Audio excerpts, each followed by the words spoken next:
Ertu á leið heim úr vinnu? Stilltu á FM 89,1. Já, aðal efni ríkisstjórnarfundarins í morgun var brottvísun eða afturkall á brottvísun fallastrengs frá Palestínu í Assans. Það nú kannski ekki alveg ljóst hvert framhaldi verður en þó má ráða af ýmsum ummælum ýmissa ráðherra að svona máli verið svona ýtt áfram í vonum að það finnist einhver önnur lausn, kannski líklegast að það verði hætt við brottvísun vegna þess að fresturinn liðinn til þess að senda fjölskylduna aftur út til Spánar og þá verði útlendingayfirvöld á Íslandi að taka umsókn þeirra til efnislegra meðferðar og það mun taka eitthvað tíma og kannski ólíklegt að fólki verði vísað aftur til Palestínu en hvað veit ég. Ástæðan fyrir að þetta mál komið á þessa stöðu náttúrulega fyrst og fremst dugnaður og elja mótmælenda og hluta því fólki sem hefur staðið í baráttunni fyrir að halda Yazan hér og fjölskyldu hans hér á landinu hingað komin að Rauðaborðinu. Hérna María Lilja Ingveldar Þrastardóttir Gemp og Kristbjörg Anna Elínudóttir Þorvaldsdóttir. Arna, já. Arna, Arna. Og Pétur Eggerts Pétursson. Daniel Þór Bjarnason og Anna Lára Steindal. Hvað það náttúrulega munnaði hársbreidd að fjölskyldan í Sendulandi og það hefði líklega verið gert ef ekki hefði verið virk mótmæli hérna, ekki? Jú, mikið rétt. Þetta voru bara nokkra mínútur held ég sem að ég meina þau voru á leiðin upp í vélina. Skilst mér þegar að þetta var bara kallað tilbaka. Og það hefði ekki verið gert, ekki verið afturkallað ef ekki hefði verið mótmæli, svona virk? Nei, og ég efast að það var nú kannski ástæðan fyrir því að þau gerðu þetta svona með þeim hætti sem þau gerðu. Þau náðu í drenginn þetta upp á miðnætti á sunnudagskvöldi af því að þau reiknuðu með því að það væru nú bara flestir farnir að sofa. En ekki við vorum ekki farin að sofa. Já. En Kristbjörg, má ég spyrja þig svona hvernig mótmælin eða þessi hreyfing, þetta óformleg hreyfing, hvernig hún myndaðist og hvernig hún hefur þróast?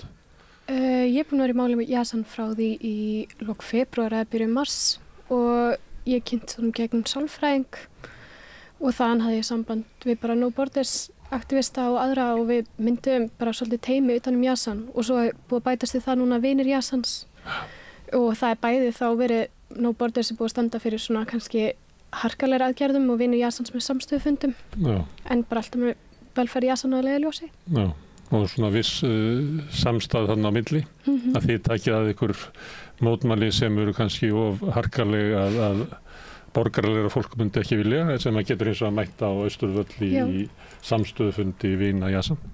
En við erum búin að vera í nánu samband til þessi þroskað hjálp í gegnum ferlið og Dusen samtökin og ÖBI og aðra sem búin að leggja okkur lið. Anna Lára, þroskahjálp? Já. Þið hefðu tekið þátt í þessu? Við hefum tekið þátt í þessu og þetta náttúrulega ekki fyrsta málið af svipuðum toga sem að við komum að. Það nú kannski ekki nema 2 ár síðan að við stóðum líka í baráttu fyrir Hussein. Og okkur blöskrar að þegar það mál komu upp að þá fórum við mjög víðtækt samráð við útlendingayfirvöld og fleiri hvernig mætti koma í veg fyrir að nokkuð svona gæti nokkuð tímann gerst aftur. En það gerist aftur. Og sem náttúrulega bara þyngra en tárum taki og okkur finnst áskaplega leiðilegt að horfa upp á sama tíma verið að vinna hér metnaðarfullar stefnur innleiðingu samnings Sameinuðu þjóðanna, þannig okkur bara óskiljanlegt að á sama tíma og öll svo vinna sem að fer fram núna í félags- og vinnumarkaðsráðuneytinu á málefnum fatlaðs fólks á sama tíma og hún að fara fram og þá getur þetta gerst, við bara skiljum þetta ekki. En hvernig upplifði svona samstöðuna í samfélaginu? Haldið að mikill meiri hluti landsmanna vilji að Yazan og fjölskyldans fá að vera hér? Já, ég held að... Bara afgerandi með hluti? Já, ég held að það sé nokkuð ljóst. Ég held að almenningi hafi bara blöskrað og flestir hafi vaknað þarna upp í vondan draum. Ég fann það mikið bara á mínum svona persónulegum miðlum og ég fekk mörg símtöl í gær frá fólki sem áttu hreinlega ekki orð yfir bara þessu ofbeldi sem að þessi fjölskylda hefur fengið að sæta frá Íslenska ríkinu. En þá staðið svolítið sérstök að mótmælendur sem oft litið á, þeir eru að segja frá því hvort þessu friðsum, ekki friðsum, það er litið á eins og mótmælendur séu eitthvað sem að geti raskað lög og rétti. En þið lýsið þessu þannig að þið hafi verið raddir mikil meirihluta þjóðarinnar. Já. Mannréttindasáttmála sem að íslensk stjórnvöld hafi skrifað undir. Eiginlega fulltrúar laga og réttar. Það skín náttúrulega bara úr þeim hóp sem er núna saman komin til að halda utan Yasan. Þetta er bara góður þverskurður af fólki alls staðar úr samfélaginu. Og mér langar líka aðeins að benda á það að þó að No Borders séu kannski með ákveðin orðstýr á sér, þá veit ég ekki til þess að No Borders hafi komið raunverulega að einhverjum ófriðsumum mótmælum bara nokkuð tíman. Þannig að það er kannski eitthvað við það að vera með lambúsettur á mótmælum og að vera með ákveð anarkista lúk sem að tikkar í einhver box hjá fólki. En mótmæli hafa verið friðsum í alla staði, sama hvort það eru No Borders eða vinir Yasan sem að standa fyrir þeim. En við vitum að það er fólk sem er til í að koma á samstöðufund á Austurvelli eða í Háskólabíói sem að myndi ekki fara í mótmælastöðu við ráðuneyti. Já, það er bara þannig. Já, algjörlega. En bara svo að lína sér dregin að fólk á ekki að búast við því að ef það er kallað til No Borders mótmæla að það verði ófriðsum mótmæli. Þetta eru allt ungi krakkar, maður hefur hitt meiri hlutan af þessu fólki. Þetta eru bara ungi krakkar með mikla ástríðu fyrir réttlæti og þú veist, þau eru kannski að segja hlutina beinskeyttara en aðrir og svona stökkva yfir diplómasíu en þetta eru friðsami krakkar. Já, eins og ég var að benda á eru að flytja boðskap eða afstöðu meirihluta þjóðarinnar og sáttmála, mannréttindasáttmála sem að stjórnvöld hafa gengist skrifað undir öfugt við ríkisstjórnina. Já, akkurat. Og stjórnvöld. Já, þetta er náttúrulega bara stór skrítið atriði. Við erum með bæði lög um réttindi sjúklinga sem ættu að stoppa svona framgang gegn fötluðu og langveiku barni. Við erum með barnasáttmála Sameinuðu þjóðanna sem Ásmundur Einar hefur sagt sjálfur að eigi að trompa svona aðgerðir og eigi að standa framar öllu. En síðan verðist það ekki vera fyrir en að það er komið í einhverja ögur stöðu þar sem að dómsmálaráðherra fer á eigin forsendum í eitthvað svona verkefni, setur alla ríkisstjórnina í mjög óþægilega pólitíska stöðu. Þannig að það er ekki fyrir en að Yasan er 5 mínútum frá því að vera fluttur á brott sem að stjórnmálamenn láta í sér heyra. Þú veist, ég hef sjálfur kallað eftir viðbröðum frá Ásmundi Einari í langan tíma. Það hefur verið vídeó í dreifingu sem að snýr sérstaklega að því að kalla hans viðbröðum, ekkert hefur heyrst frá honum fyrir núna. Þannig að það er rosa skrítið að sjá ráðamenn ætla að tala núna eins og þeir séu eitthvað að stíga inn í og axla einhverja ábyrgð þegar ég veit ekki betur en að það hafi bara verið samstaða inn á Alþingi að nálgunin sem átt að taka á þetta mál var bara að láta forsendur sem standa núna fyrir brottvísun Yasans renna út svo að enginn þyrfti að taka ábyrgð á þessum mannréttindabrotum og síðan sé bara hægt að skauta yfir í næsta mál og það verður bara tekið á því eða ekki tekið á því þegar það kemur. Áttu við að ráðherrarnir sé að leita að einhverju lausn sem að yrði ekki þannig að yrði slegið á puttana á lögreglunni eða útlendingayfirvöldum. En þó þannig að þið þyrftu ekki þannig að Yasan fengi kannski að vera hérna án þess að það yrði raunverulega, honum yrði eiginlega veitt leyfið. Já. Svo kæmi allt í hann er bara búin að vera hérna svo lengi að þar leðandi getum við ekki þannig að í svona í burtu. Akkurat. Það sé að vera að leita einhverju svona skítugri leið. Já, bara vil ekki gefa fordæmi fyrir að annað falla fólk geti sótt hæli hérna. Þá skánar kerfið aldrei. Nákvæmlega. Þá lærir það aldrei.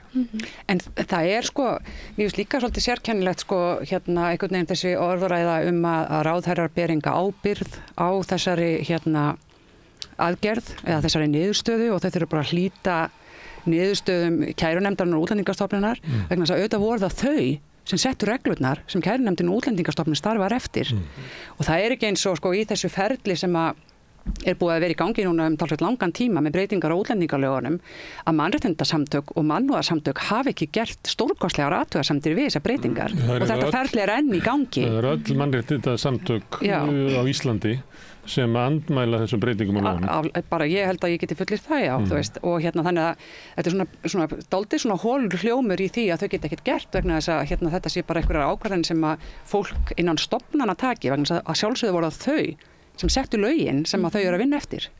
Og þingið hefur áður breytt lögum ef það eru ósátt við framkvæmdina hjá stjórnsýslunni og það gerðist í útlendingalögunum út af kærunefnd útlendingamála sem að vildi ekki breyta úrskurði eða þess að stefnunni sem að Útlendingastofnun hafði áður haft í sambandi við fólk úr Venesúela.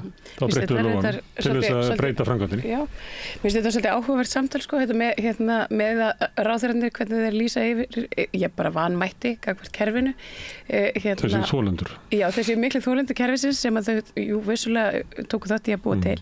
En til hvers erum við með ráðherra? Og mér finnst bara kannski allt í lagi að spyrja sig að því. Ég meina þetta fólk verður vera gjörsamlega valdlaust.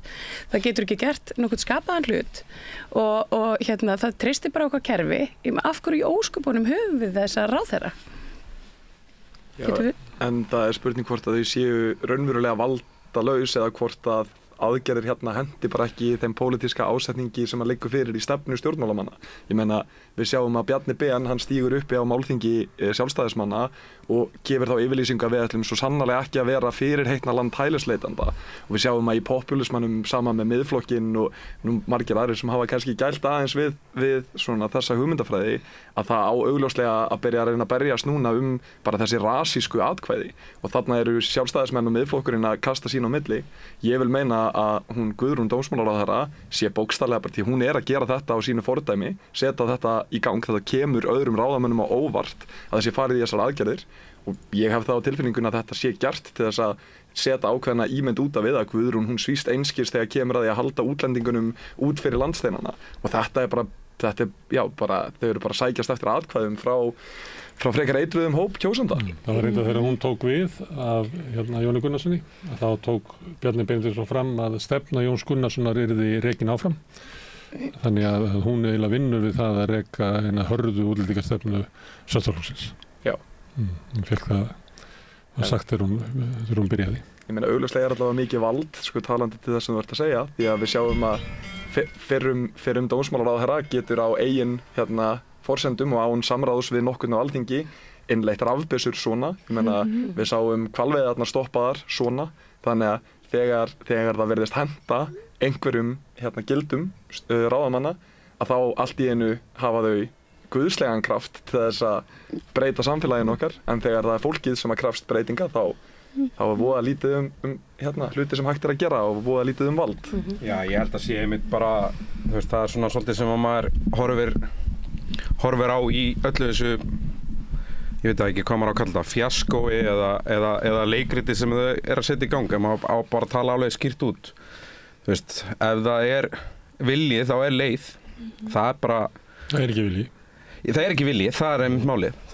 Maður veit alveg að þau geta kippt þessi liðin eins og þeim hendar af því að þau eru að skauta framhjá í öllu sínu tali framhjá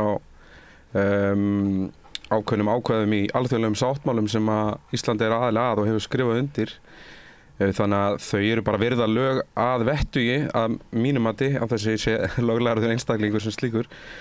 Þannig að viljin er greinilega ekki til staðar.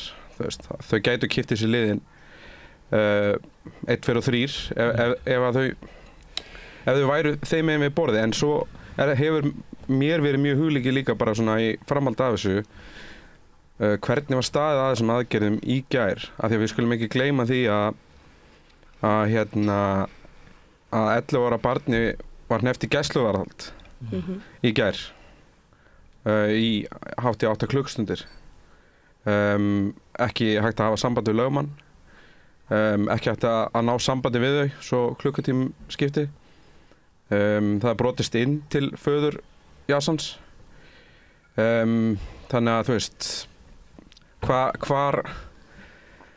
hvar liggur mannúðin í því? Þetta brýtur í manni hjartað og aðför að barni gæsluvarðhald, þetta bara þetta er svona setning sem að maður einhvern veginn. Já, og það er líka bara þetta saklaust barn, hann hefur ekkert til saka unnið og við megum ekki gleyma því að það er ekki ólöglegt að vera flóttamaður á Íslandi og það er ekki ólöglegt að sækja sér hæli og það er ekki ólöglegt að biðja að fá að vera á Íslandi og að vera hér lengur. Fjölskyldan hefur verið samvinnufús alveg allt ferlið og eins og faðir Jasons sagði í fjölmiðlum í gær að ef að lögreglan hefði bara hringt á undan sér þá hefði þetta verið miklu minna mál, en þeir tóku ákvörðun að sparka niður hurðinni og merjan þar, alveg inn að beini og með þvílíkum aðferðum og við sem kannski höfum verið aðeins í þessum málaflokki í svolítinn tíma, við vitum það að lögreglan þeir taka harkalega á hælisleitendum og það skiptir þá engu máli hvort að fólk í góðri samvinnu eða hvort að það streitist á móti, það alltaf að segja þetta sama viðmót, það alltaf þessi harka og að því þú nefndir Hussein þá vorum við einmitt, ég var einmitt vitna því og það var svona moment þar sem ég hugsa, þetta getur ekki orðið öllu verra. Þetta verður ekki verra þetta. Nú erum við komin á eitthvað svona botn og þá bara að spyrna upp. En þetta verður svo sannarlega verra og bara verra og verra og verra og verra. En hefur ekki komið fram ástæðan fyrir því að það þessi harka og barn sem sett í gæsluvarðhald. Það markmiðið með þessum aðgerðum að senda skilaboð að hælisleitendur eru ekki velkomnir í Íslandi og þeir munu fá bara að finna til tefasins ef við komum enga. Jú, það er svo ótrúlegt líka, ég held að það væri Arndís Anna sem að myndist á þetta í fjölmiðlum í gær, að það er nýlunda að tala sér flóttafólk með þessum hætti og einstök mál og við erum ekki ógnaður. Já, og líka bara við séum að senda skilaboð með einstaklingum og það bara gjörsamlega fyrir neðan allar hellur og við tölum þannig fólk. En það ekki samt maður hlustar á Guðrúnu, þá hún eiginlega að segja þetta. Ég meina því, ég veit ekki betur. Það sem nauðsynlegt að senda skilaboð og Bjarni Benediktsson hafi sagt þetta líka bara á sjálfstæðisþinginu sínu þannig daginn að þetta væri að nú skildu við senda þau skilaboð út í heiminn og ætlum við að taka saklausa einstaklingar sem koma hingað vegna þess að þau búa við viðkvæmar aðstæður, að koma úr stríði, að koma úr bara, einhverju pólitísku ofbeldi eitthvað, leita hingað og við skulum alveg átta okkur á því að það ekkert lítið mál að komast hingað frá til dæmis Palestínu. Þú þarft að fara í gegnum nokkur lönd, það ekki beint flug og þess vegna einmitt eins og notkun íslenskra ríkisstjórnarinnar og þessara yfirvalda á Dyflinnarreglugerðinni bara kolröng. Já, en mér langar líka bara að benda á það það sem fyrir neðan allar hellur að oft málið upp svo mynd að fólk sem kannski í okkar stöðu í mannréttindabaráttu að við séum að líta fram hjá þeim vandamálum sem að blasa við landamærin. Ég meina það aukning í flóttafólki en á sama tíma þá ríkisstjórnin ekki að gera neitt til að spyrna gegn því þjóðarmorði sem að eiga sér stað. Fattarðu, ég meina hver rót þess vanda sem að skapar þessa stöðu flóttamanna. Við erum ekki að heyra þessir einstaklingar sem setja sig í þessa riddara stöðu gegn flóttafólki. Hvar ykkar afstaða til rótar vandans? Við fengum líka afslátt af losunarheimildum, þú veist þannig að loftslagsflóttamenn, við eigum líka alveg svolítið stóra þátt þar í, en það alveg rétt að þetta talar ekki saman. Nei, og þetta gerir bara lítið úr vitsmunum almennra borgara því að augljóslega sjáum við að ástandið í heiminum ekki gott. Og við sjáum líka hvað að gerast, ég meina við búum á upplýsingaöld og það að láta eins og við getum bara að fara að byggja veggi og fangelsi fyrir flóttafólk og svoleiðis leysum við málið á meðan við höldum áfram fullu viðskiptasambandi við Ísrael, á meðan við höldum áfram að styðja við hernaði gegnum NATO og aðra leiðir og enginn ræðir afstöðu Íslands í þessu öllu saman.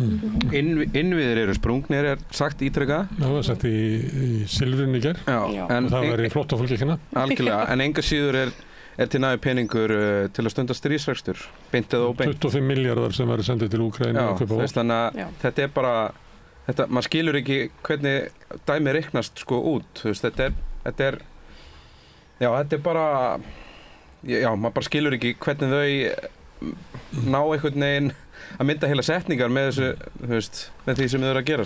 Og svo tvískunningurinn ekki bara þar, heldur að því að það ekki bara, að við höfum verið að taka þátt í þroskahjálp og fleiri hagsmunasamtök, einhvers konar samráði til að reyna að vernda betur mannréttindi, einhversi viðkvæmasta hóp sem getur, sem fatlað flóttafólk, heldur vorum við líka í samráði við mennta- og barnamálaráðherra, þar sem var meðal annars verið að búa til eitthvað svona viðmið hagsmunamat fyrir börn á flótta. Og þetta hljómar svo sérkennilega, að það einhvern veginn á sama tíma og það verið að vinna alls konar málefnum sem að varða mannréttindi fólks, jafnvel beinlínis barna á flótta, að þá virðist ekkert af þessu eiga við þegar að hólmenni komið. Að þá virðist einhvern veginn bara allt í, og það bara eitthvað sem okkur finnst mjög óhugulegt, að það virðist einhvern veginn með að taka einhvern hóp fólks út fyrir sviga af því að þau fættust ekki á réttum stað eða kom ekki hingað með réttum leiðum og það sé með einhverjum hætti bara allt í lagi að láta mannréttindin sem að við erum einhvern veginn að reyna að útdeila til okkar fólks ekki ná yfir aðra. Og það bara ótrúlega hættuleg og óhuguleg þróun. Já, og síðan sjáum við líka áformum það að þegar reisa hérna fangabúðir eða það sem kallað lokað búsetuúrræði sem kvikindislegur útsnúningur á tungumálinu því að þú veist, samkvæmt áætlun þá þetta fangelsi og tilgangurinn með þessu fangelsi að sjá til þess að hælisleitendur sem koma hingað að sækja sér vernd að þeir fái enga snertingu við Íslands samfélag svo að við getum ekki brugðist við og tekið okkur samfélagslega afstöðu heldur vilja stjórnarmenn bara halda ákvörðuninni fyrir sig bak við luktadyr og sjá til þess að við áttum okkur ekki á þeirri mannvonsku sem eiga sér stað í þessum landamæramálum. Til viðbóta það sem hefur verið breytt að maður sér það að sko brottvísanir á Keflavíkurflugvelli eru miklu fleiri í ár og byrjaði ekkert tímann á síðast ári heldur en hefur verið áður. Þannig að það er mikil samdráttur í umsóknum hæli hér. Og þá segir fólki að þetta ekki bara Venezuela en það er svona ívið meira heldur en almennt en það er mikill samdráttur í umsóknum nema helst frá Úkraínu. Og svo verið að nota þetta stakk allavega svolítið mikið þú veist, líka sko bara orðanotkun og orðræða ráðherra árangur.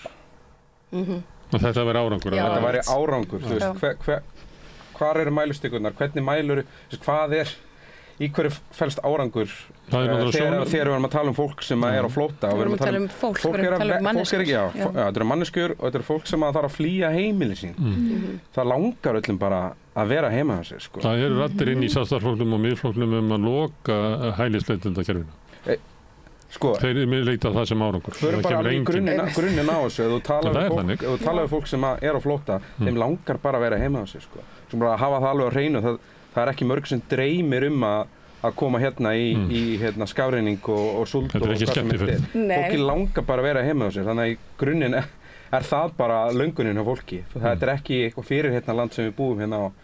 Þú veist, þótt að við horfum á okkur sem einhvern nafla alheimsins. Ég skil ekki í hverju mælist þessi árangur.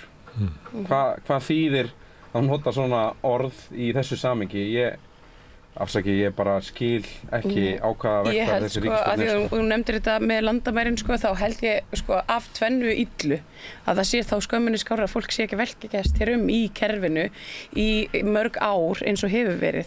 Nú þekki ég til einstaklinga sem hafa verið í þessu limbói sem er þetta að bíða eftir kennitölu í 4 ár sumir sá sem að ég þekki og hefur verið hver lengst í þessu, hann var hérna í 9 ár að bíða eftir kennitölu og þá bara eftir réttindum til þess að fá að vinna. Þannig að ef fólki snúið við á landamærunum það er vissulega sorglegt en það er þó allavega örlítið skárra svo heldur en einmitt þetta að það sé einhvern veginn réttlaust og við séum búin að búa til einhvers konar svona nýja stétt af fólki. En ertu viss það ef við myndum spyrja eitthvað sem er á Keflavíkurflugvelli? Já. Viltu að við vísum þau bara strax í burtu eða viltu koma hingað inn og velkjast aðeins í kerfinu í veikri vonum að þú fáir hæli? Margir myndi bara segja, ég ætla að taka sénsinn. Jú, kannski myndi ykkur taka sénsinn, ég veit ekki. Ég hugsa bara svona, þú veist, að það sé kannski þá bara mannúðlegra að senda þau bara strax í burtu, ekki gefa þeim þessa von, en Það er eins og svolítið ill framkvæmd þetta, því að þessar breytingar sem hafa verið á útlendingalögum hafa svolítið snúist það og í umræðin alltaf að afgreida bara á 24 tímum en svo bara ræður ekki útlendingastofnun við það. Þannig það hefur alltaf verið markmið að gera það bara afgreida á staðnum. Afgreida bara á staðnum, einmitt. Að vísa þeim frá sem eru tilhæfulausar umsóknir, ég veit ekki hvernig þetta er notað í Tilhæfulausar umsóknir eru þetta fólk sem kemur frá löndum sem eru sem sagt ekki þykja ekki samkvæmt íslenska ríkinu vera aðeins að spyrja mótmæli og virkni almennings. Við erum með stjórnvöld sem eru að móta stefnu í hælisleitendamálum sem að samkvæmt ykkur er ekki í takt við vilja meirihluta fólks. Kann að vera þegar fólk heyri svona orðræður áþarana einhverja ógn og við verðum að gera eitthvað þá segi já, en ef að fólk sér afleiðingarnar sér til dæmis Yazan og fjölskyldu hans eða sér að þetta eru raunverulegar manneskjur að þá hafið þið trú á því að fæstir séu hlynntir stefnu stjórnvalda. Þó svo að stjórnvöld haldi svolítið fram að almenningur sé að vakna, sé svo stórkvöld vandamál í samfélaginu, það sé að verða eitthvað svona stór skoðanaskipti. En þá, ég veit ekki alveg hvort að það sé eitthvað forsendur fyrir þeim fullyrðingum. Kannski eru þeir bara að heyra það í sínum bakherbyggjum.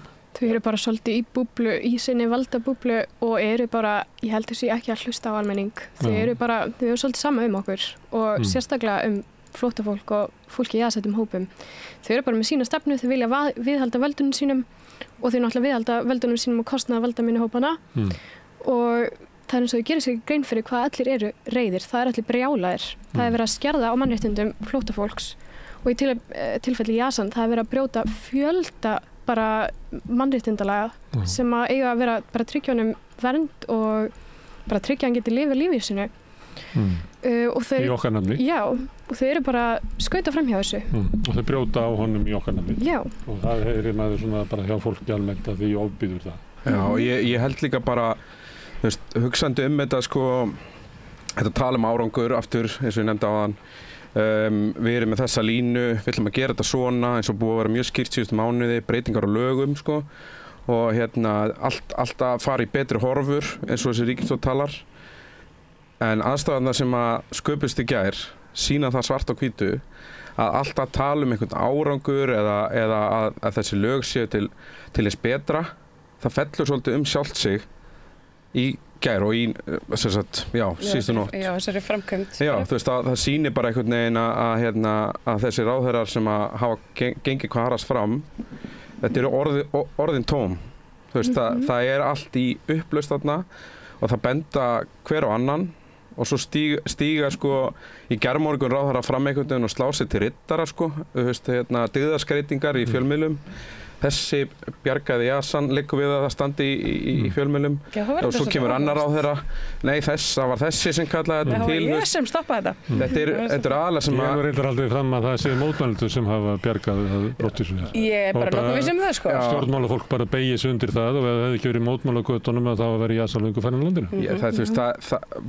Ég allavega gat ekki horft á það í gær, sko, ég náttúrulega hafði hálfan haus bara eftir lítinn svefn en þú veist, mér finnst heldur ekki að við ættum að vera eitthvað að slegin til riddara heldur.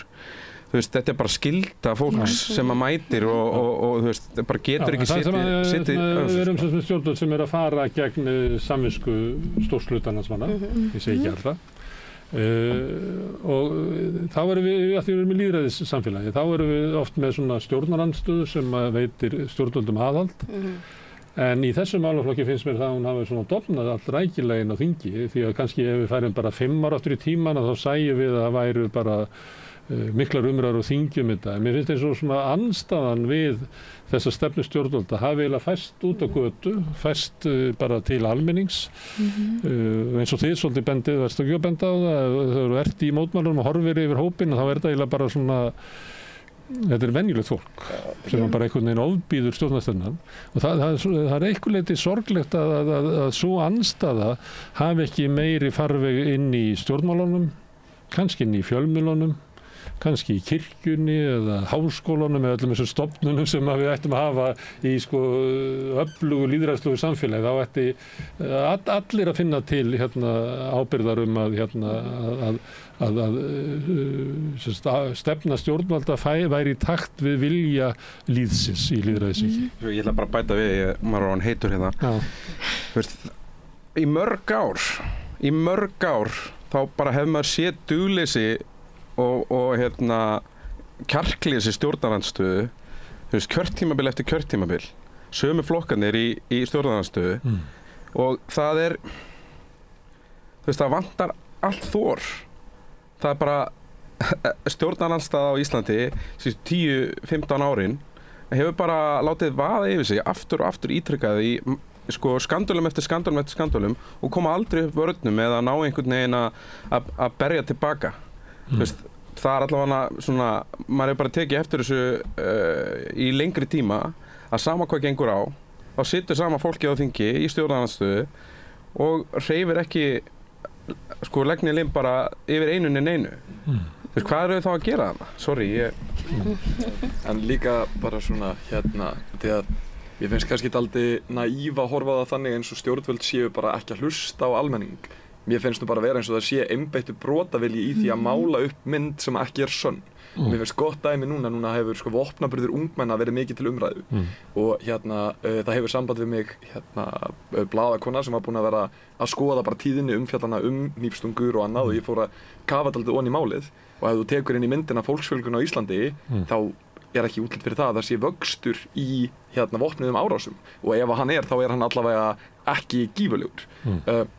Ég hef borið þetta undir lögreglufólk sem að tekur undir það með mér en á sama tíma þá er umræðan rosa sterk þarna og síðan setjum við eins og með hann sem ég man nú ekki hvað heitir sem að breytt nafn og stakk einhvern mann í búð, veit þið hvað ég er að vísa í? Já, man einhvern hvað hann heitir. Svo dæmdur, situr í fangelsi núna. Mohamed T.H. Jóhannesson. Þannig að þessu er ítt í fjölmiðlum og af stjórnmálamönnum eins og dómsmálaráðherra þar sem þetta er tekið til umræðu. Og saksóknara sem lýsti þessu máli sem er bara karakterlýsingu á fólki frá þessum heimshluta. Akkurat. En líka, já, þú færið við núna var í fréttunum að það væru 7 einstaklingar sem hafa farið í ár af völdum annara. Þetta eru íslenskir karlmenn fyrst og fremst sem eru gerendur. Já, eru gerendur og hrottalegustu ofbeldisbrotin eru framin af íslenskum karlmönnum. Ég meina hversu lengi ætlum við að sitja undir því að hlusta á fólk, horfa í augun á okkur og fara með svona ósannindi og mála upp mynd af einhverju fjölmenningssamfélagi sem sé bara á niðurleið og þú veist, síðan sér maður þetta náttúrulega magnast í svona ákveðnum lokuðum hópum eins og kommentakerfi á ákveðnum fjölmiðlum og annað sem eru svo bergmálshellar þar sem fólk er bara komið með bara gjörskakka mynd af vandanum. En þetta er náttúrulega gert af ástæðu. Við þurfum átt okkur því að vopnaburður lögreglu var náttúrulega réttlættur með þessari gríðarlegu öldu af auknum ofbeldisbrotum og aftur vopnaburður lögreglu er svo réttlættur með þessari gríðarlegu öldu af innflytjendum á Íslandi eða sem hælisleitendum á Íslandi sem eru svo mikill óþjóðalíður og erfið að umgangast. Þannig að þetta lítur út eins og propaganda. Þetta er bara það. Að sama skapi þegar stjórnmálamenn fara að ræða mál innflytjenda og hælisleitenda og annað að ég því ég ætla að setja mig almennilega inn í þessar umræður og kynna með tölfræði og annað maður skoðar það sem Hagstofa hefur gefið út og þess aftar. Þetta er ekki tölurnar sem þetta endurspeglar ekki þann narrativ sem er í gangi bara þvert á móti og að sama skapi þá eru hlutir eins og bara fæðingatíðni og þetta eru bara ákveðin viðmið sem við getum haft í huga þegar við erum að hugsa bara framtíð samfélags okkar. Ég meina fæðingatíðin okkar er 1,8. Ef að við sem samfélag viljum halda stöðuleika og vexti, þá verðum við allavega eitthvað að gera, skilurðu, og við vitum að innflytjendur eru að miklu leyti verkafólk sem er að koma hingað inn og flytja síðan aftur út. Þetta eru vandamálin sem við erum að standa frammi fyrir raunverulega. Ekki er umræðan á þessu efnislega sviði þar sem við fáum raunverulega að sjá bara hvaða tölur við erum að ræða, þar sem við mögulega setjum þetta upp í einhverjar formúlur, þar sem við höfum vöxt samfélags og heilbrigði að stafni. Þetta er alltaf tekið í þessum áróður skalla, þar sem enginn þarf að bera fyrir sig heimildir, að neinu vitið að ráði, þar sem lausnir eru ekki bornar fram í formúlum eða hvað þetta eru einhverjum módelum, heldur lausnir eru bornar fram á tilfinningu mjög ódýr pólitík. Þá er verið að búa til hugmyndum einhverja ógn sem að steðja að samfélaginu sem stjórnvöld telja sig geta varið með því að beita fólk eins og Yazan hörku. Ég held að fólk einmitt sem að þessi þverskurður af samfélagi sem við höfum verið að tala að mætir á samstöðufundi eða mótmæli vegna Yazans og fleiri málum eins og þeim skynjar þetta.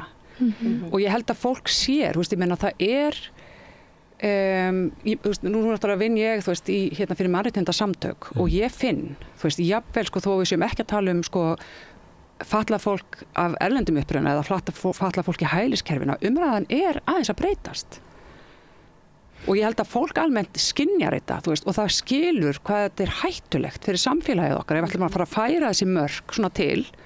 Fólk hefur talað siðrof, það hefur verið talað alls konar orð nefnd og ég held að við vorum að tala um þetta frammi áðan áður en við gengum í þennan sal að á þessum síðustu samstöðufundum sem ég hef mætt á vegna Yazans þá skynjar maður einhvern veginn, ég veit ekki eins og hvað orði á að nota yfir, þetta heldur einhvers konar sorg sem jafnvel svona blandað við örvæntingu, fólk hefur virkilega áhyggjur, ekki bara af Yazan, þó það sé náttúrulega fullkomið tilefni til þess að hafa áhyggjur á honum, heldur bara á því hvert samfélag okkar að stefna.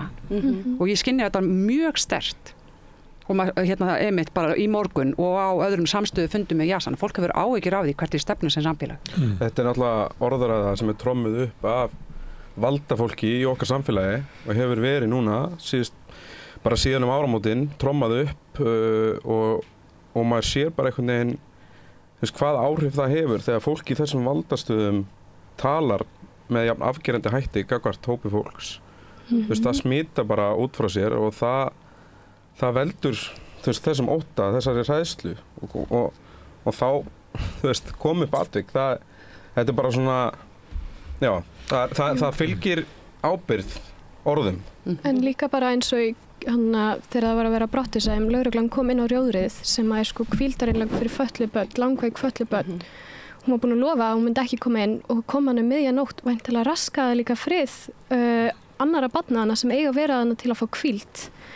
Það var ekki verið að taka tillit til þeirra í þessari brottvísun. Það var ekkert verið að láta þau fara út fyrst. Lögregla mætti inn á staðinn og það voru fullt af starfsmönnum til dæmis hágrátandi og voru í sjokki að þetta væri að gerast af því að lögregla var búin að segja að hún myndi ekki koma hana. Og fyrir í sumar þegar Yazan var á Hringbraut á Barnaspítalanum þá ætlaði lögreglan líka að koma þangað inn til að brottvísa þeim en það sem betur fyrir mótmæltir í spítalinn þannig að það varð ekki að verkum, gerist ekki en líka þau eru ekki að taka tillit til annarra. Þau eru bara þetta stefnu þeirra, þau ætla að brottvísa þeim, þeim sama hvað gerist við hina líka. Þetta svo heilagt stríð, það sem allt annað víkur. Það er líka bara náttúrulega gríðlegt áfall fyrir Yazan að lendi þessu en líka bara önnur börn að upplifa bara lögregluofbeldið. Er þetta það sem að lögreglan vill að samfélagið haldi lögregluna? Þú veist, tel ég ekki mikið til lögregluna að koma svona almennt en hinn almenni borgari, hann kannski þeirra skoðunar að lögreglan sé til þess að þjóna almenningi. Með svona aðgerðum, svona harkalegum aðgerðum, þar sem að fjöldi fólks verður vitni að bara gríðalegu lögregluofbeldi, þá held ég að lögreglan þurfi svona eitthvað aðeins að fara að skoða og taka til í PR-deildinni. En ég held að þetta sé líka svona dæmi hvernig þessi hópur er tekin út fyrir svega. Vegna þess að við höfum átt frábært samstarf við lögregluna alls konar mál sem varða fatlað fólk og þau hafa sýnt mikla nærgætni og vilja, þú veist, þess að gera eins vel og þau geta þar, en það virðist einhvern veginn bara þennan hóp megi taka út fyrir svega. Og það er náttúrulega, En svo er það líka, þú veist, út frá þessu að raddir, þú veist, þessar einstaklinga oft þegar þá kannski við fatlaða eða flóttafólk eða bæði fatlað flóttafólk að raddir þessar einstaklinga fá engan hljómgrunn, þau fá engan vikt í umræðinni. Þú veist, þannig að einhverju leyti er það líka bara kaldhæðnislegt að við séum að sitja og tala þessa hluti þegar að þú veist, við erum ekki þessi hópur og þessi hópur þarf bara að fá meiri rödd, meira rými. En við erum líka hluti af þessu samfélagi og þau eru að lýsa að það sé verið að ýta undir svona óvild gagnvart hópi og þú talar að það geti valdið því að einhverju telji sig hafa heimild til þess að ráðast á hópnum og það sé hættulegt. En þú lýsir síðan öðrum afleiðingum sem er það sé vaxandi tilfinning í samfélaginu að samfélagi sé að þróast í einhvern átt sem að okkur finnst bara óviðkunnanlegt. Og allt í einu þessi tilfinning sem kemur oft upp ekki í mínu nafni að stjórnvöld séu að fremja mannréttindabrot og níðast á fólki og það gerir það í umboð okkar og allt í einu erum við stödd ykkur í samfélagi sem við kunnum bara ekki við. Já. En mér finnst áhugavert þegar þú segir hvort að lögreglan vilji láta upplifa sig svona að það hafi svo slæm lögreglan eins og í gærnótt að ég held að hún hafi bara búist við því að komast upp með það sem hún gerði. Þannig var aðgerðin sett upp og það eru nú bara til ljósmyndir af hurðinni sem var spörkuð niður og ég fekk sendar lýsingar frá pappa Yazan að aðför að honum. Þú veist þarna koma lögreglumenn með lambúsettur sem að brjóta niður hurðina, snúa niður í jörðina, setja hné í bakan, svo halda honum niðri. Hann veit ekkert hverjir þetta eru, hann er að reyna að spyrjast svara og hann fær bara þegið. Þú veist, honum bara sagt að þegja. Engin túlkur. Já, engin túlkur. Og þar fyrir utan þegar lögmaður reyndi að fá úr því skorið hvaða fólk þetta hefði í rauninni verið sem hefði tekið fjölskyldan hann að brott og var það svo orði bara þegar hann fekk engin svör að hvernig vitum við þá að þetta voru ekki bara einhverjir mannræningar því að þetta voru ómerktir einstaklingar með lambúsettur sem ryðjast inn miðjanótt og taka þarna fjölskyldu höndum, keyra með þau eitthvað í burtu sem enginn fær og tekur á þeim símana þannig að það er ekki nein leið að ná til þeirra þannig að þetta er eiginlega svona súrrealísk aðferð. Það er sko náttúrulega meðferðin sem að ef að því verður að þetta fangelsi fyrir hælisleitendur á Reykjanesinu rísi þá eru það veggirnir sem eiga sko að hylja þessa hegðun og þetta er hegðun sem lögreglan vill náttúrulega ekki sýna í almenningi og það er eitthvað sem að í mótmælunum í Skuggasundi var nú svona kannski ákveðið svona sérstakt dæmi að það næst bara á myndband allir gjörningu lögreglunar en lögreglan reynir að gera þetta bak við luktadyr, hún fer þarna miðjanótt, hún reynir að komast hjá allri dokumenteringu á gjörðum sínum sem var nú með hann hvað hét hann, strákurinn sem hún var brottvísað að dregin úr kirkjunni þarna? Já, einmitt. Ef það hefði ekki verið fólk með myndavélar þar, þá hefði náttúrulega enginn vitað að þeim framgangi. Líka sko með því að búa til þetta flóttamannafangelsi, þá eru þau líka að koma í veg fyrir að það verði ákveðin svona blöndun. Það sem er náttúrulega, það sem er sterkasta vopn hælisleitenda á Íslandi er auðvitað að vera með sterk tengslin í samfélagið. Og ef þú sviptir þau því að því að leið og þú hefur tengslinn inn í samfélagið og leið og þetta verður persónulegt fyrir okkur hér sem hér búum fyrir þá verður til eitthvað svona afl sko og það verður til eitthvað mótþrói en það er náttúrulega sko ef þú lokar þau bara strax inni eitthvað staðar í einhverju fangelsi að kemst enginn að þeim og þau kynnast engum þá er þannig ein hindrunin farin sko. Mér langar að spyrja ykkur líka hérna bara hvort að ég hafi mögulega eitthvað verið að miskilja bæði viðtal við forstöðumann heimferðardeildar eða bara stóðdeild ríkislögreglustjóra heitir þetta og svo í framhaldi í Silfrinu þá fannst mér svona vera sett fram einhvers konar orðum að ef við einblínum bara á málið hans Jasans að þau hefði ekki verið samvunnið því. Er ég eini sem að mér fannst ég heyra það frá tveimur aðilum innan kerfisins, ráðherra og svo starfsmanni lögreglu. Var ég eini sem var að heyra þetta? Þau eru ósammála því. Já, en er eitthvað til í því að ég svo heyri maður lögmann þeirra að tala um að hvernig er eitthvað allir voru að falla ósamvinnu þýtt miðjanótt, það var sofandi. Kannski Krispín, þú sett með eitthvað? Ég hitti fjölskyldunni í gær og þú veist, lögreglan vissi ekki einu sinni hvernig þetta taka hann á klósti. Hann þurfti að pissa og gat ekki fyrir með hann á klósti. Það ég gat ekki vissi ekki hvað þetta gera. Þau eru bæði bakveik, hann er inn á spítala ástæðu, foreldrar hans geta ekki sinnt honum. Þau þurfa aðstöð og núna var verið að taka þau. Hann gat ekki fara á klóstið. Þú veist, fyrsta lagi þannig að þau væntanlega sögðu nei, við ætlum ekki að hjálpa honum á klóstið ef við getum það ekki. Bara ekki líkamlega færu það. Engir túlkar, þau tala ekki góða ensku, meiri jafnvel íslensku heldur en ensku. Engir túlkar. Það er erfitt að fylgja og segja hvað maður að gera ef að þau skilja ekki hvað er verið að segja við þau. Þau voru allir með lambúsettur til dæmis og þú veist, fóru inn í ekki lögreglubíl, þetta var bara einhver venjulegur svartur bíl. Þú veist ekkert hvað pappinn hélt að vera að ræna honum. Af því að sögðu aldrei þetta verið lögreglan. Þau bara brutu hurðina og brutust inn og hann er sko brákaður á rifbeinan og erfitt með að anda og erfitt með að standa. Eftir þetta? Já. Ég fór með hann á spítalanum í gær sko, þetta er alveg, hann er bara, bara erfitt með að taka andan. Komið sjúkravottorð fyrir þessu?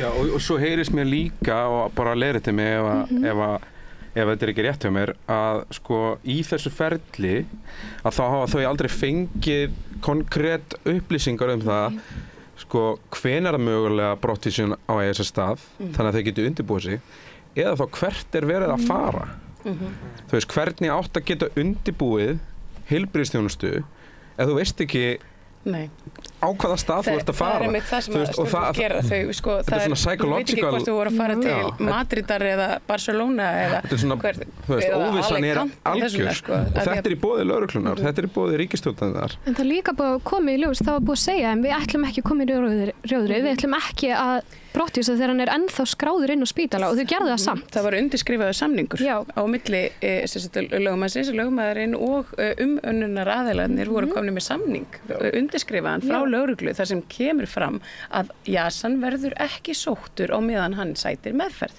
Og gleymum því ekki að það ekkit rosalega langt síðan að samfélagi okkar var gjörsamlega misboðið eftir meðferð á fötluðum manni og þá kannski voru ráðherranum dálítið yfirlýsingar glaðara heldur en þeir eru núna og þá var því nánast heitið að það yrði ráðist í úrbætur og þetta myndi aldrei gerast aftur.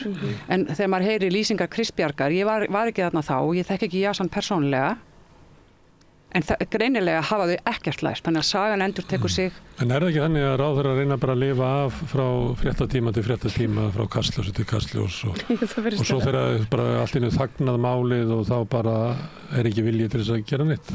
Kannski það þannig, en þau á móti kemur að við höfum þá skyldu til þess að gleyma ekki og það ekki okkar að lifa af frá einum fréttatíma til annars heldur að Það var eiginlega það sem ég var að benda á að það eiginlega bara venjulegt fólk á götunni sem orðið aðhaldi sem eftir Og við, og kannski líka það sem má heldur ekki gleymast og að afleiðingarnar gleymast ekki svo glatt fyrir okkur.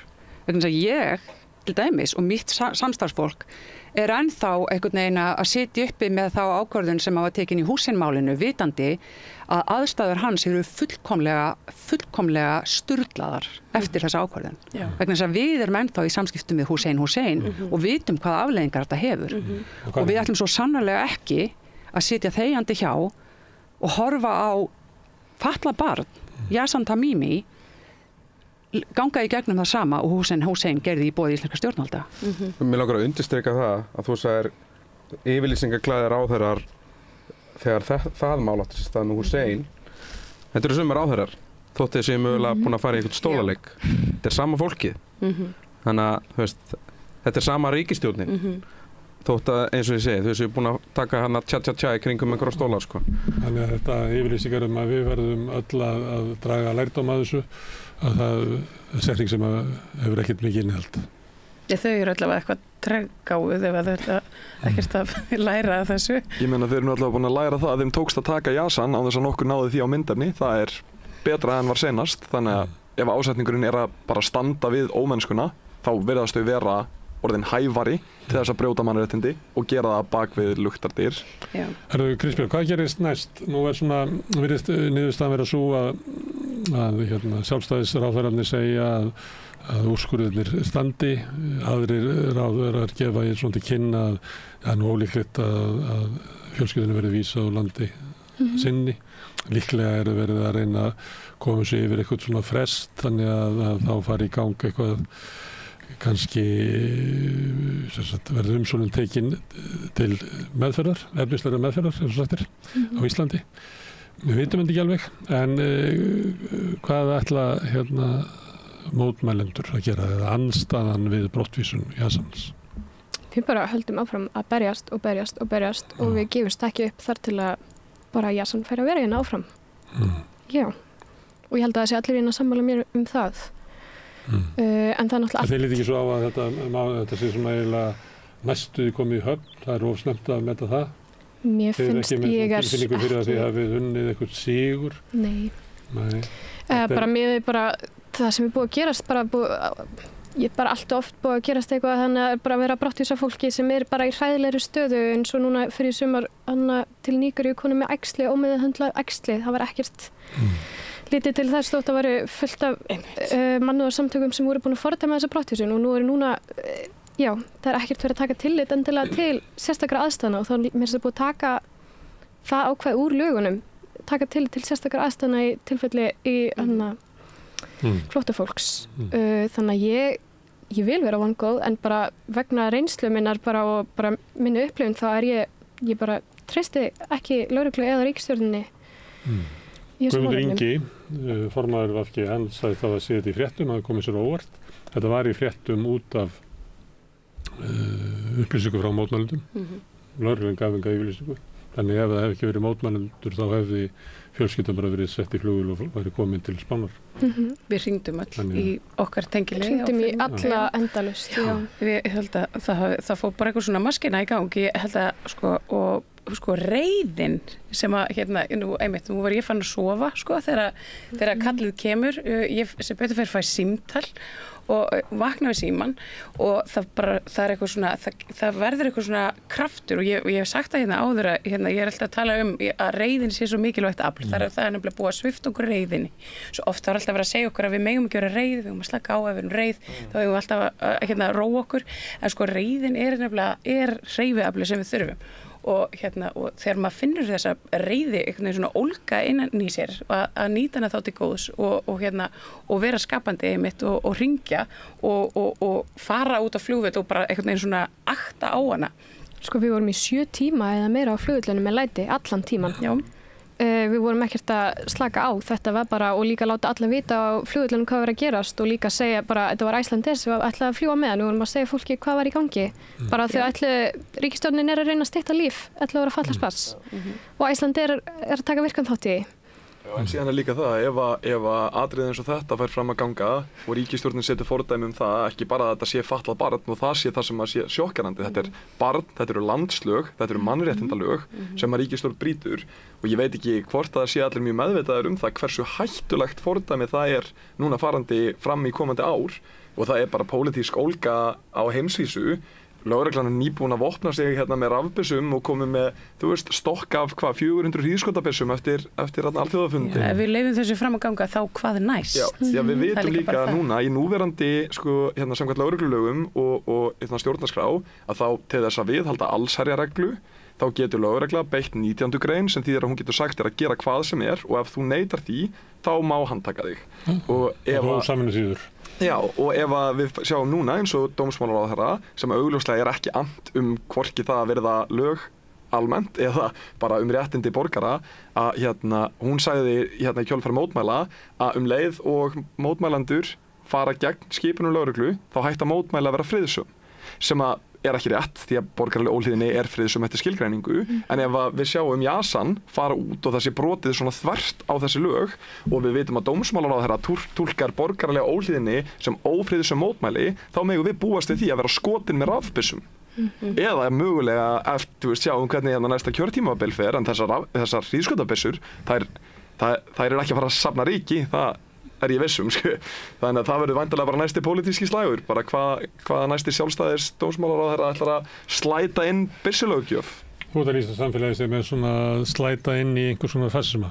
Já, ég stend fast á því að við séum komin með aðeins meira heldur en keima fasisma í samfélagið og undanfarnir mánuðir og ár hafa undirstrikað það frá mér séð. Mér finnst við ekki spegla kjörseðlana sem að kasta var í kassa 2021. Ríkisstjórnin hefur ekki sýnt það og hún hikar ekki við að brjóta á. Og þið finnst andstæðan ekki nógu sterk? Nei, mér finnst það bara samseg. Hvað var Kata Jak að gera? Af hverju Bjarni Ben forsætisráðherra? Hvað er í gangi? Þetta er ruglað atriði. En líka bara búið að rosalega mörg mótmæli núna í ár, bara á ólíkum vettvöngum, það er rosalega skýrt að almenningur á móti ríkisstjórninni og aðferðum ríkisstjórnar og nú er ekki bara að tala máli Jasans, ég er bara að tala Palestínu, ég er að tala hvalveiðar, þetta er bara, það er allir rosalega ósáttir. Þessi ósætti með almennings það hvert samfélag okkar er að þróast. Já, ég held að sé allir bara hræddir, bara hvert Ísland er að fara. Þá erum við ekki einu sinni búin að minnast á það að með stýrivexti bara í botni, þá er fólk núna að byrja að selja húsi sín. Ég meina, já, Ragnar hafði orð á þessu og tölurnar eru verri en er til umræðu nú þegar. Að fólk er raunverulega bara á ekki efni á útgjöldum lengur. Húsin er að fara á opinn markað og fasteignafélögin er að kaupa þetta allt saman upp. Þannig að almenni borgarar er að missa fjárhagslegt öryggi og er að verða meira og meira dependent eða reiða meira á auðvaldið og þetta er Þú myndir vilja sjá bara almenn mótmæli gegn ástæðum? Já, helst. Ég allavega. Já, ég meina augljóslega. Sama hvort þú kaust til hægri eða vinstri eða hvað þú ert, það er brotið á öllum nema kannski svona hægri sinnuðu auðstjættinni. Ég er samt búin að núna heyra frá fullt af fólki sem eru alltaf hversu sjálfstæðisflokkin að þetta er aldrei aftur að gera bara vegna framkomi við Jasan og bara ástandinu núna. Herðu, takk fyrir að koma hingað mótmælendur og Takk fyrir ykkar framlag. María Lilja, Kristbjörg Arna, Pétur Eggers, Daniel Þór og Anna Lára. Gerðakir. Takk. En hérna framundan eitthvað allt annað í leit okkar að einhverjum skilningi á þessu samfélagi sem við búum í. Samstöðin í eigu hlustenda, áhorfenda og lesenda.